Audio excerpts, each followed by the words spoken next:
Now this one is, this paper is actually three authors, Mae-Wan, Mohamed El Naschie, and is it Giuseppe Vitiello? Yeah. And the title is Space-Time Fractal and Quantum Coherent in the Golden Mean? We consider the fabric of space-time from a wide perspective, from mathematics, quantum physics, far from equilibrium thermodynamics, biology, and neurobiology. It appears likely that space-time is fractal and quantum coherent in the Golden Mean. Mathematically, our fractal universe is non-differentiable and discontinuous, yet dense in the infinite dimensional space-time. Physically, it appears to be a quantum coherent universe consisting of an infinite diversity of autonomous agents all participating in co-creating organic fractal space-time by their multitudinous coupled cycles of activities. And then biologically, this fractal coherent space-time is also the fabric of conscious awareness mirrored in the quantum coherent Golden Mean brain states. Yes, it brings pleasant memory and some sadness. The first also, Mae-Wan, she contacted me really. She since sadly died from cancer. She is a very interesting person, extremely interesting scientist, and married to a scientist, an American. And she's Chinese. And she contacted me really because she was defamed by nature and had a very big problem with nature. She wanted to know my view about certain things. So we were together on one side and powerful media on the other. And she knew how to hit back at the media. Mm-hmm. She was a champion of natural method of healing, and that a lot of the thing which called medicine harm us more than it help us.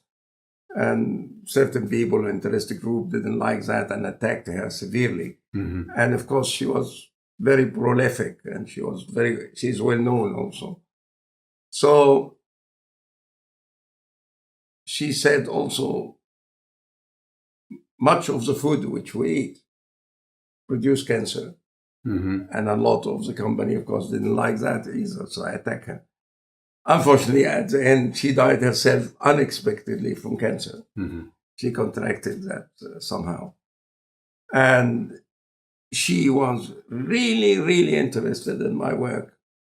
And because of the Chinese heritage, her American husband, and living in the West, she collected a very nice melange of all these different philosophy of ancient, modern, and she was a good mathematician as well. And she had this gift of grasping a scientific problem quickly and put it in an attractive, nice language. She is a friend with an Italian scientist, very well known. Mm-hmm. And she convinced him that we should join forces. Yes. And we did. And really, I left them write more or less what they like. Mm-hmm. And I said, okay. Mm-hmm. And so I might not in agreement with all of us there. But I thought, for once, let the ego go down and let's be together. Mm-hmm. And, a lot of people think that science is a collective work. It's collective in a different sense. You work with a lot of people. This is right. You have to do that. But when you are thinking theoretically, not experimentally, and building experimental setup, you have to withdraw and be on your own and have dialogue with yourself first and think. So although science is a community work, but theoretical science also is a very personal. sitting with yourself and thinking alone, uninfluenced with anything except what is in your brain and what you accept. So this paper was very unusual because most of my paper dominated by myself, my thinking, not by other people. And that is why a lot of people can't swallow it. But then, and now it's time to tell you who is this man who said, once we have understood it all, then we will be astonished. How on earth could we have overlooked it? It's, of course, the Socrates of physics, John Archibald Wheeler. Oh, okay. And this book, if I may show it,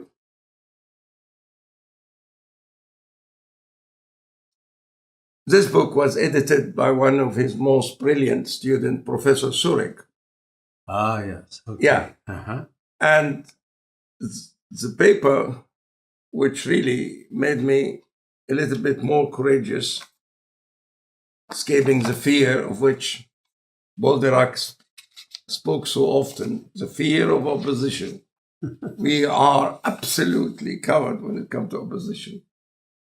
The paper of Jean Archibald Wheeler, Information Physics, Quantum, the Search for Links. You see, the big picture. Here is a great man who's searching for links. All these things which scatters there, and he thinks they are not related. How can they be not related? For a practical purpose, you cut them in pieces. But they must be related. We are all living in space-time. And speak originally the language of the golden mean system. So, and you see, this is a black hole. And as you know, everybody, in a sense, who is somebody, is a student somehow of Jean Archibald Wheeler, including, of course, our late Steve Hawking. And the word black hole and all that. I mean, he done more for black hole and enlightenment of the brain than anybody I know of. John Archibald Wheeler is just a phenomenon. Courageous, absolutely courageous. But he won all his battles. And he was decorated by all the presidents of the United States of America. He had this stature and this convincing way of talking, and everybody loved him. And he could say things which nobody else can say and get away with it. I didn't get away with a lot like him. So I'm jealous a bit. Since I mentioned that, I really want to mention a few other things. If somebody wants to read something larger about the golden mean, then the magic book, the small wooden book of my friend, the author is Alexei Stakov, The Mathematic of Harmony, a Russian academician, a mathematician, like many people who left the Soviet Union to live in freedom in Canada or in the United States or Canada. He's originally from the Ukraine, now lives in Canada. In Canada. Just outside Toronto. Okay. Well, and he is embedded in his work with the same weakness which I have. He speaks English with Russian accent like I speak English with Egyptian or German accent, or even worse than, I don't know what accent I have. And I have always to ask people, please forgive me for my English. And but then we have Scott, who straightened our English to something nearer to Shakespeare than to ourselves. A fantastic book also, which gave me enormous pleasure reading, is by my friend and ideal man, Gerard Hooft, Nobel laureate Gerard Hooft. He have a wonderful daughter, Saskia, same name, by the way, of the wife of Rembrandt. Her name was Saskia. So Saskia write also popular book on science, and this book called In Search of the Ultimate Blocks, Ultimate Building Blocks. The only thing which I say, and I hope Gerard forgive me for that, the ultimate blocks he was searching for, he didn't write about it. It is the golden mean. Cantor said. Mm-hmm. But seriously, it's a beautiful book, which one should read if he has the time. Finally, for today, I want you to see that so that you believe it yourself. Not that I told you, but you've seen it. Seeing is believing, as you say in English. I'm searching so that you know I'm not bluffing. I'm really saying. Here. This is a book called Non-Commutative Geometry. The author is nothing less like field medalist, a member of an incredible school where you are living like a prince and living in a chateau in France and giving a handsome salary, and you're not required to do anything at all, except thinking. And when you want to write a paper, write. If you write a book, write. If you don't, you don't. They trust you, that you are the kind of person who is there to invent and find and search. So he is having this fantastic life. And then, look what he done.